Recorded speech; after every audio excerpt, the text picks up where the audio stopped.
A história da filosofia enquanto sucessão de momentos de consciência crítica, presumindo que não sejam todos bons exemplos ou bons exemplares, supõe sempre uma coisa: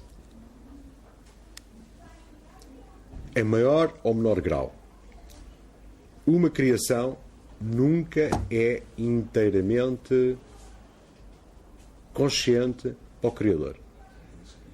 É preciso uma consciência igual seguinte que reconheça aquilo que o próprio, quando está a fazer o que faz, não pôde reconhecer porque estava a fazer o que tinha que fazer. Ok? Isto por um lado. Por outro lado, mesmo do ponto de vista da ética crítica, o Criador tem, de certa maneira, a obrigação de não se considerar a si próprio como Criador. Terá que haver alguém que venha dizer aquilo que criou. E a tradição crítica de origem clássica não é a tradição de criadores, é a tradição dos criadores que dizem onde é que estão os criadores. É exatamente esse o exemplo que o Platão dá quando faz de Sócrates um criador daquilo que provavelmente não foi. Faz de todo o ato criativo um ato de reconhecimento da criação dos outros. E não há criação individual fora do contexto do reconhecimento da criação dos outros. É por isso que é uma tradição. Também é uma tradição. Portanto, não é estritamente... Há uma parte que é resultado único do esforço individual de cada um, mas faz parte do esforço individual de cada um o reconhecimento do esforço dos outros, e a capacidade de chegar mais longe do esforço individual deriva em grande medida da capacidade de reconhecer de até onde foi o esforço dos precedentes. Isto aí, para mim, é claro. Não é um processo redundante, tautológico, fechado em si próprio. É aberto. Continua a ser. Esta cultura é aberta. Esta cultura é hiper aberta. É aberta à cultura popular, que não larga, que não desarma, que não subestima, que não despreza, que não desdenha como a cultura cínica, como é a cultura cínica vulgar, urbana, burguesa, que acha que o povinho, coitado, são os totós ingênuos que andam para aí e não sabem o que andam para cá a fazer. Não há este tipo de desprezo, ainda que não seja conscientemente assumido, ainda que não seja intencional, ainda que não seja... É uma forma de demarcar o território com um certo status, não é? Com um certo nível de privilégio e de prestígio. Não só não existe isso, como existe quase implicitamente o reconhecimento, não só o reconhecimento em relação àqueles que são os herdeiros exemplares, de que cada um se faz herdeiro. Isto é uma cultura de que nós nos fazemos herdeiros, isto é, ou não nos impõe herança nenhuma, ou nós nos fazemos herdeiros dela. Queremos chegar lá um dia, ou não há nada. Como ainda por cima não há um vínculo, continua a manter-se um vínculo à cultura popular, sobretudo à pré-cínica. Agora, é necessário ser cínico. E esta parte aqui, se calhar, é bom não esquecer mesmo. O Platão dizia alguns na República que quem não conhece o mal não pode conhecer o bem. Isto é, de todas as maneiras, quem não consegue ser mau não pode ser bom. Porque uma pessoa que é paralítica, tetraplégica, está agarrada à cama há não sei quantos anos, não pode matar ninguém. E uma pessoa é boa quando pode matar alguém, não mata. Tinha ocasião para isso, motivo, circunstância, não quis. É bom. Agora, o tipo coitadinho é maneta, perneta e não sei o quê, quer matar alguém, não consegue, é bom. Não tem meios sequer para isso. Não é? Aqui é um pouco a mesma coisa. Não é? Há condições necessárias e as condições suficientes. A suficiente está com o próprio e ou consegue ou não consegue. A suficiência existe ou não existe potência na linguagem aristotélica. Há ou não há potência suficiente para isso. Ou na linguagem platónica tem ou não tem desejo que chegue para tanto. Consegue desejar isso? E agora, a assunção dessa disposição e a tentativa de a si próprio tentar testar-se para saber se tem potência suficiente para lá chegar, implica sacrifício. Isso implica o sacrifício de que a consciência cínica não está sequer para aí virada. Por todas as vezes que cheira a sacrifício à consciência cínica, ela abre loja noutro sítio. Não é só o sacrifício de uma espécie de humilhação pública necessária, é o sacrifício de ter que abrir mão daquilo que mais facilmente se conseguiria se fôssemos cínicos. É bom que se diga, a talho de foice, já agora, mais um preço pequenino, a probabilidade de todos nós termos capacidade, potência suficiente para chegar lá é nula. Quer dizer, a probabilidade de lá chegar é 0,0000. O trabalho, o sacrifício, eu não posso fazer a lista toda, mas aquilo que é necessário abdicar, aquilo que é necessário trabalhar, aquilo que é necessário estudar, aquilo que é necessário ver, as experiências todas que é preciso, e que ainda por cima são sempre só necessárias e nunca suficientes. Qualquer pessoa meio lúcida que por acaso não queira ter muita chatice, a primeira coisa que faz é dedicar-se à horticultura. Como é evidente. Não há muita gente disposta a sacrificar a sua vida por uma hipótese remota de que ainda por cima nunca há de ser, se tudo correr bem, reconhecido em vida. Não sei se estão a ver o filme todo completamente até ao fim. Não é? O reconhecimento em vida é só para génios monstruosos que conseguiram fazer uma obra razoável durante um prazo, mas também, diga-se, é bom da verdade para nada. Porque a história do reconhecimento é importante do ponto de vista do processo, não é importante de mais ponto de vista nenhum. Portanto, isto ou é alguma coisa sentida como um dever individual perante a sua circunstância, ou então o melhor é dedicar-se à pesca, ser feliz com as coisinhas pequeninas da vida, que é uma coisa também se consegue sendo crítico, mas pronto, olha, fica-se por ali, não há... Eu acho que às vezes tudo isto, da maneira como eu vos estou a apresentar, provavelmente a vocês talvez não seja muito problemático, mas as pessoas que me apanham pela frente numa escola de arte que tencionam ser artistas, ouvir isto não é exatamente uma coisa simpática. E não é só simpática, como aliás é um teste. Porque quem depois de saber isto, mesmo assim teima, está no bom caminho. Agora, se não se conhecem estas condições, se não se sabe o que é que a tradição impõe e exige, se não se percebe o que é necessário em termos de estudo, de imitação, é preciso imitar os clássicos. Aprende-se a imitá-los, de facto. Aprende-se a imitá-los todos. Aprende-se mais quanto melhor se perceber qual é a estrutura, qual é a gramática, qual é a técnica, qual é... Claro, mas isso dá-nos o quê? Nada. Nada, exceto se tivermos alguma coisa mais. E essa alguma coisa mais só se chega com trabalho. O Platão, por exemplo, acreditava piamente que há uns que em si próprios nunca vão ser capazes logo desde que nascem. E há muito poucos que desde que nascem têm lá alguma coisa que, se for devidamente trabalhada e espremida, e se eles se esforçarem, conseguem. Ok? Esta visão, atenção, digo-vos já, é um bocado problemática, não é? Porque estar a estigmatizar à partida, ainda que seja a priori, potências fracas, dizer, você coitadinho, pá, desculpe lá, mas olha-se para si e vê-se que não vai lá nenhum, não se pode fazer. Não se pode fazer, não se pode dizer, provavelmente nem se deve pensar. O nosso dever é exigir a todos que consigam superar as provas. Não é criar expectativas nem dar esperança, é exigir a todos. Agora, há uns que vão conseguir, há outros que não vão conseguir. Tem que haver uma sabedoria por trás da capacidade de criação, se quiserem pôr a coisa assim. Sem mínima dúvida. Não sei, Leonardo da Vinci sendo bolinho, ou ingênuo, não é? Agora, todos nós sabemos à partida, pelo menos estatisticamente, que a grande maioria de nós, por mais que tente, por mais que se esforce, não vai conseguir. Agora, o que eu vos posso dizer também, já agora e acrescentando, é que ficamos todos melhor se tentarmos, mesmo que não consigamos. Isso está garantido. O Karloff tem uma aula fantástica, o Carmina Burana toda a gente conhece. O caso do Bach, cada trição melhor, não falhou uma. Como é que é possível um indivíduo não falhar uma? Como é que é possível não falhar uma? Como é que o Leonardo, pior ainda, uma espécie de coisa completamente miraculosa, como é que aquilo é possível? Não falham uma. Faz o traço e o traço está perfeito. Como é que isso... Pá, não é explicável. Isso não se explica. E olhar para lá muito tempo e estudar aquilo muito tempo não se transmite. Aquilo não é por osmose.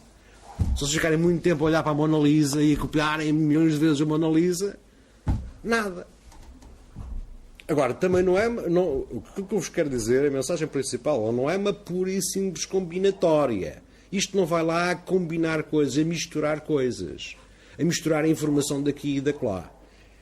Isso pode ser uma fase. Mas isso é uma fase, digamos assim, de fim de preparação. Agora, não é uma fase em que alguém possa acreditar que seja assim que se chega ao outro lado. Assim não se chega a lado nenhum. Assim é uma fase necessária para se poder, digamos, chegar a uma gramática superior. Mas também não é garantia que se chegue a lado nenhum. É mais uma fase. É uma fase. Se é verdade, por um lado, que cada um de nós deve sentir a liberdade para escolher e para decidir tornar-se herdeiro desta cultura, por um lado, por outro lado, também é verdade que o próprio sistema vive com esta cultura dentro, não é? Isto é uma espécie de cultura que depois vive infiltrada em bolsas dentro do próprio sistema da cultura, não é? E, portanto, isto não é uma seita secreta, isto não é uma comunidade à parte, não é? A maior parte da comunidade crítica é constituída por mortos. Temos de ter essa consciência. Quando nós vamos visitar o Camões e o Dante e o Petrarca e vamos ao Caravaggio e vamos ao Puccini, ao Verdi, não sei o quê, estamos a falar de uma camada de gente que já não faz parte da existência, senão em nós, na medida em que nós estivemos dispostos a apropriar-nos deles, não é? Mas não estão fora do sistema, não são espúrios, mesmo uma postura cínica não tem, digamos assim, não é que não gostasse provavelmente em alguns casos de ter legitimidade para isso, mas não tem argumentos para expulsar da cultura aqueles indivíduos que, ao fim e ao cabo, constituem o esqueleto dessa mesma cultura, não é? Porque, de um certo ponto de vista, se vocês imaginarem um mundo tal como ele é hoje e lhe retirarem tudo aquilo que é constituído pela herança cultural desta tradição, o que a gente fica é com uma visão tristíssima. Mesmo que mantenhamos a ciência e a tecnologia, se tirarmos tudo o que é produção da cultura crítica de origem clássica, isto seria um deserto difícil de respirar, não é? Se tirarmos a própria cultura popular, apropria-se das imagens e dos símbolos, não é? A publicidade brinca com Mondrian e brinca com quem quer que seja. Usam-se os clássicos para embrulhar caixas de sapatos, não é? Aliás, até é chique dizer que a coisa é clássica. Os carros são clássicos. E portanto, há uma apropriação natural desta cultura que, por um lado, canibalizando-a, torna um produto estranho, mas por outro lado também é uma forma ainda que espúria de mantê-la um pouco ainda à mão de todos, não é? Não há ninguém que não possa dizer que não conhece isto e aquilo, quanto mais não seja porque já ouviu falar, já andou por aí. Agora, aquilo que eu vos posso dizer é que, de facto, o verdadeiro contacto com a tradição faz-se através da experiência direta com ela. Não vale a pena saber que o Cervantes escreveu Dom Quixote. Tem que se ler Dom Quixote. E o contacto com esta tradição, o contacto sério com as obras desta tradição, transformam-nos. Não nos levam para fora da caverna, mas permitem-nos respirar de uma maneira diferente dentro dela. Portanto, a experiência direta é recomendável. Nós não fazemos a mínima ideia, continuamos sem fazer a mínima ideia de como é que se cria um Dom Quixote depois de se ler Dom Quixote. Continuamos a não fazer a mínima ideia de como é que se pinta a Gioconda depois de se ver a Gioconda. Mas não faremos nunca a mínima ideia de como é que se pinta a Gioconda sem ver a Gioconda. E nunca conseguiremos escrever qualquer coisa do tipo Cervantes sem ler o Dom Quixote. Há aqui uma... mais uma vez, é necessário, mas é insuficiente. A experiência é sempre necessária. Essa transformação, creio eu, é sempre... Essa experiência é uma experiência de transformação positiva, mas não... Nós devemos conseguir desejar, creio eu, todos, tornar-nos, no mínimo, um público crítico. Não necessariamente criadores, mas pelo menos um público crítico. Um público informado, que é capaz de olhar para as coisas, de pensar nelas seriamente, e pensar nelas seriamente significa ter as referências necessárias.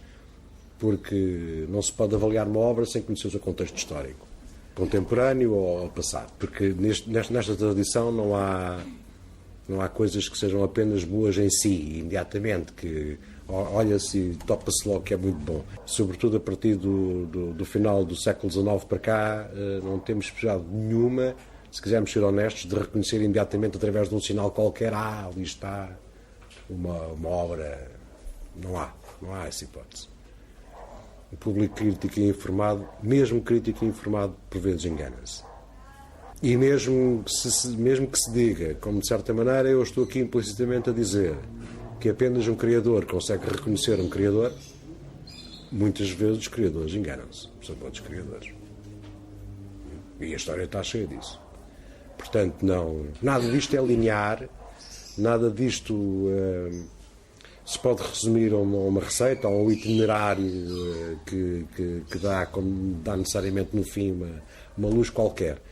Mesmo do ponto de vista da nossa formação crítica enquanto público, porque ninguém é criador de cinema, de teatro e de poesia e de pintura e de dança e de música ao mesmo tempo. Não há hipótese nenhuma de conseguir cada um de nós incorporar a tradição cultural sedimentada nas obras que herdamos.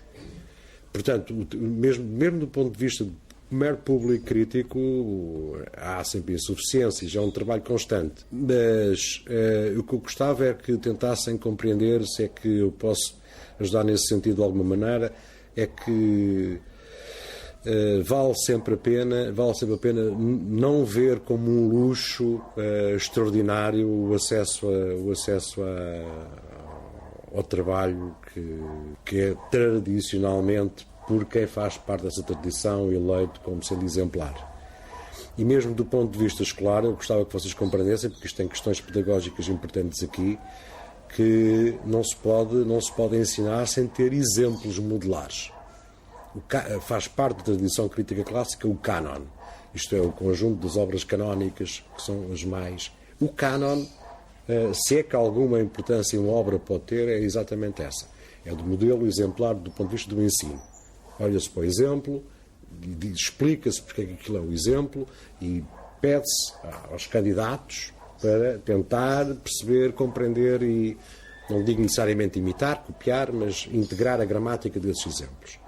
Portanto, são instrumentos pedagógicos, didáticos. Não é? As verdadeiras obras de arte são momentos essenciais no processo pedagógico, enfim, num processo pedagógico sério, honesto, rigoroso e exigente.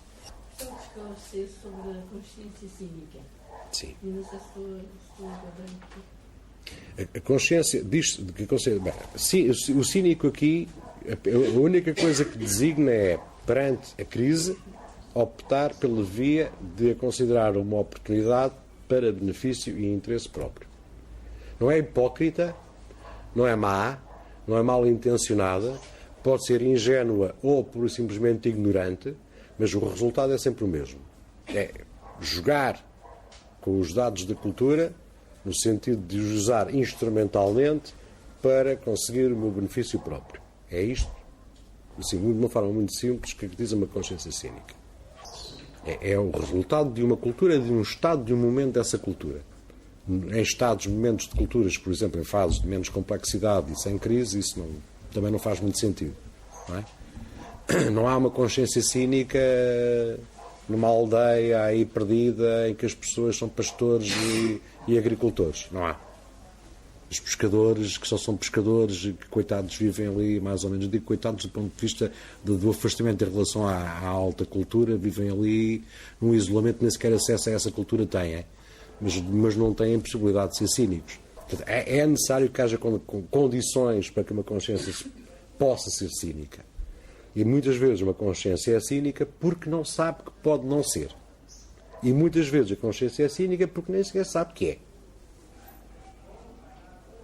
Porque se soubesse que era, provavelmente preferiria não é? É por isso que se diz também que a consciência cínica é ingênua ou ignorante. Quando uma consciência não é nem ingênua nem ignorante e aparenta ser cínica, não é cínica, é má. Má fé é uma coisa que se enquadra aí perfeitamente. Não é? Mas isso é um negócio em que eu não me vou meter, porque nunca mais saímos daqui. Não é? Pessoas mazinhas, que sabem que estão a fazer mal e querem fazer mal. É bom, quer dizer, a questão é, em princípio, queiram ou não queiram fazer mal, ganham sempre com isso. A finalidade é o interesse, o benefício próprio, o bem-estar próprio, a segurança, o controle de um território que dê o mínimo de prestígio e de presença social e de capacidade de mexer cordelinhos, não é? Isso tanto se pode fazer de uma forma mais ou menos ingênua como de uma forma mais ou menos ignorante. E isso é muito discutido pelo Platão logo. Platão, este texto já fala disso. Isto é logo, a maior parte dos problemas são logo tratados. E isso faz parte da genialidade do Platão.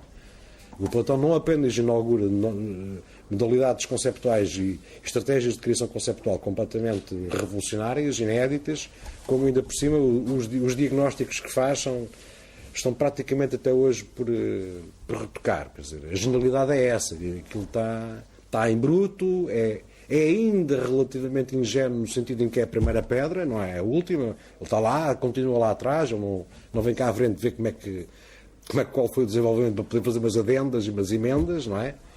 É um pouco o que a história da filosofia tenta fazer em relação ao Platão, é adaptá-lo e tentar revê-lo à luz daquilo que entretanto se vai sabendo e se vai conhecendo. Portanto, há ali ainda um grau, digamos assim, de ingenuidade sempre.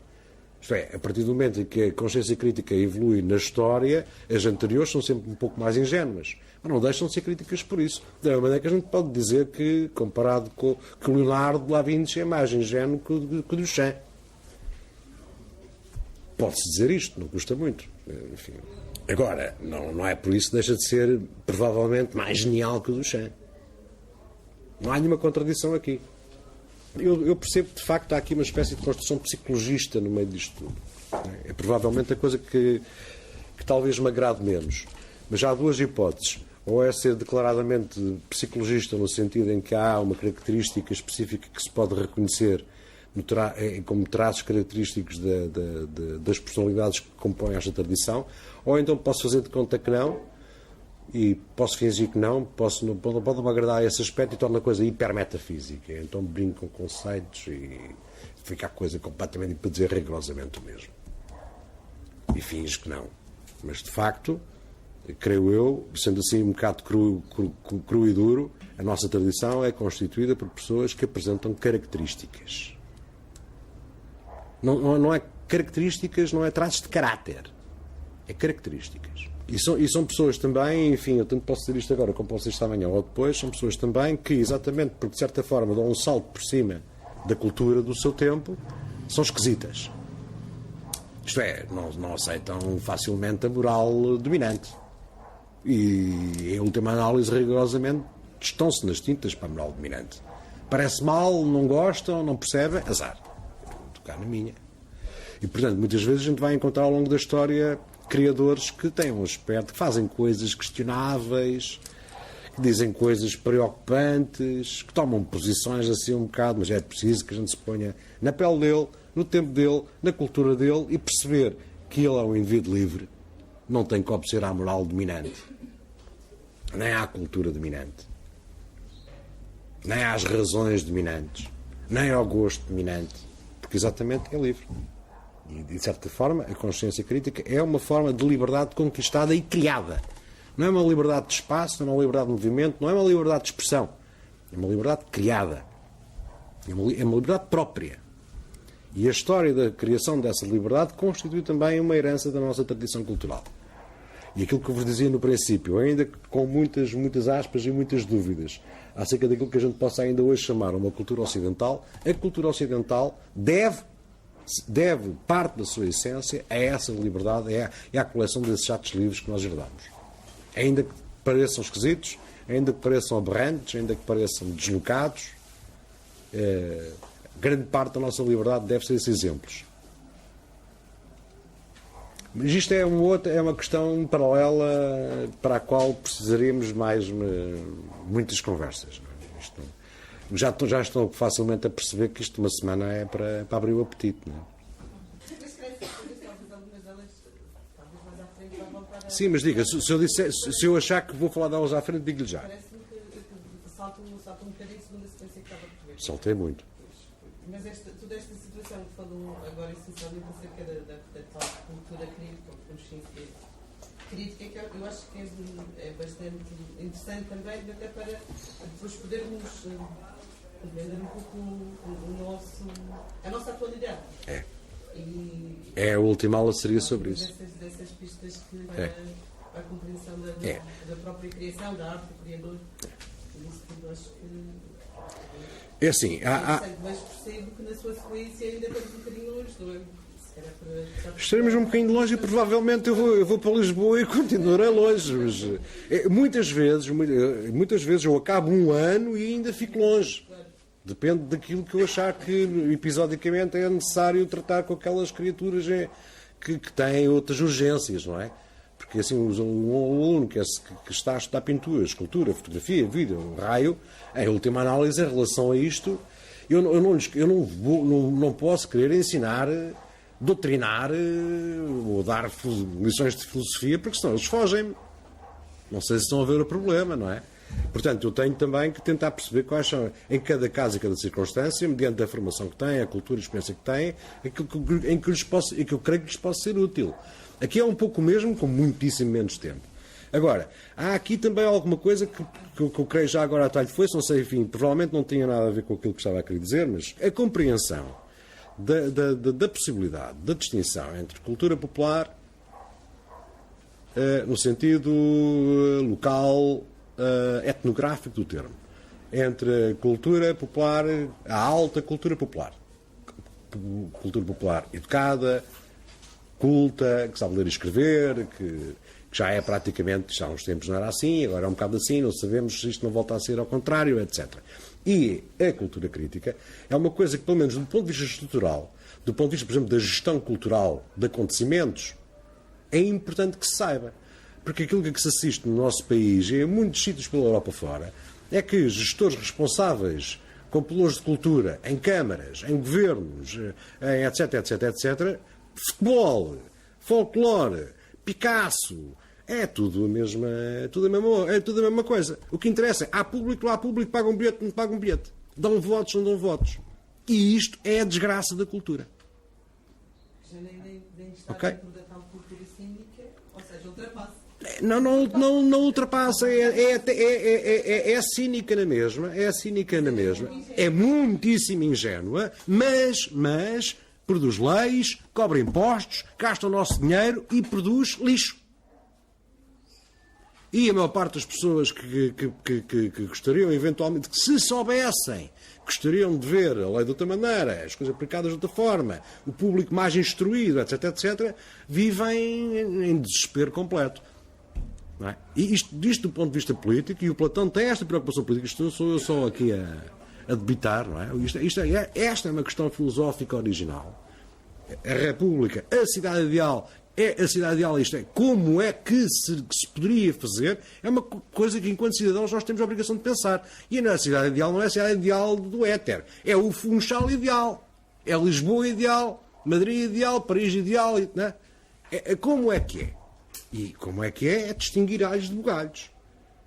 É não mostrar pedras com a palha, não é? O burro come tudo. É assim, de facto, se formos tratados como burros ficaremos. Agora, a tendência normal é para que os burros tratem os outros como burros. Nós temos de ter cuidado enquanto cidadãos, cuidado e atenção, para que não haja muitos burros. Não é?